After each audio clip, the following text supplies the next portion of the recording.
Welcome to GPGurus, where we swiftly review titles on game subscription catalogs so you can spend more time enjoying them. I'm DeltaSniper, and today I'm going to review Dice a Million, found across Xbox Game Pass PC. We'll be rating it on a 5-guru scale with these categories based on my 10 plus hours of gameplay, and we'll be providing an overall score at the end. Dice a Million is a dice-building roguelike from solo developer Countless Nights that brings you a new take on just trying to roll sixes.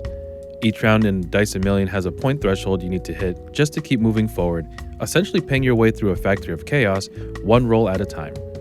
You're building a bag from over 120 unique dice, layering cards and rings to stack your multipliers, and battling through mini-bosses and full bosses that demand a real strategy. I felt like it took a few runs before the synergies clicked, but once the build started firing on all cylinders, the payoff is genuinely satisfying. I'm giving gameplay a 4 out of 5. Dice a Million goes full cartoonish charm, colorful, lo-fi, and deliberately playful. If you spent time with Balatro, the energy here feels similar.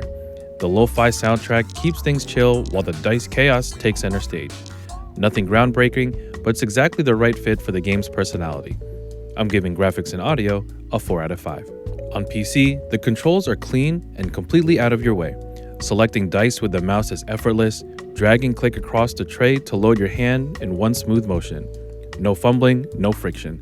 It's clearly built for mouse and keyboard, which means those full focus stays on where it belongs, on the strategy and rolling the dice. I'm giving control mechanics a 4.5 out of 5. Dice a Million's engaging factor doesn't hit immediately. It took a handful of runs before this game really grabbed me. I was actually confused on the combinations of the dice and their effects for a while.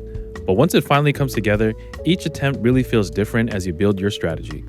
The builds shift, the difficulty involves, and the combination potential keeps you coming back to experiment. It didn't hook me quite the way Balatro did, but it holds on its own lane well enough to keep you rolling. I'm giving engaging factor a 4 out of 5. Beyond the core loop, you got different gloves, each with unique power-ups and rule sets, plus the power modes and challenges to push your builds further. There's also an achievement system, though the points were always set at 0 at the time of this review. Worth watching for future updates. Dice a Million comes with enough to keep you testing your knowledge and luck of the dice. I'm giving additional features a 4.5 out of 5. Dice a Million is a genuine Game Pass PC gem. Yes, it feels like it was chasing Balatro's shadow, but it fully knew it.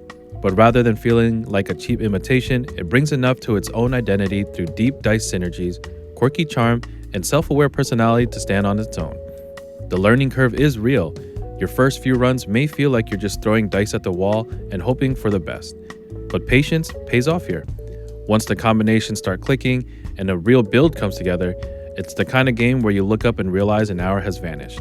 Based on the overall ratings, Dice a Million gets a 4.2 out of 5 gurus. If you're a fan of Balatro, roguelikes, or gambling games like me, Dice a Million is definitely one to try your luck on. If you played the game, let us know what your favorite dice are and why. I'm DeltaSniper, and thank you for watching a GPGurus review. If you enjoy our videos, please like and subscribe to stay up to date with our reviews. Leave a comment below if you played the game too. We'll see you next time. See ya!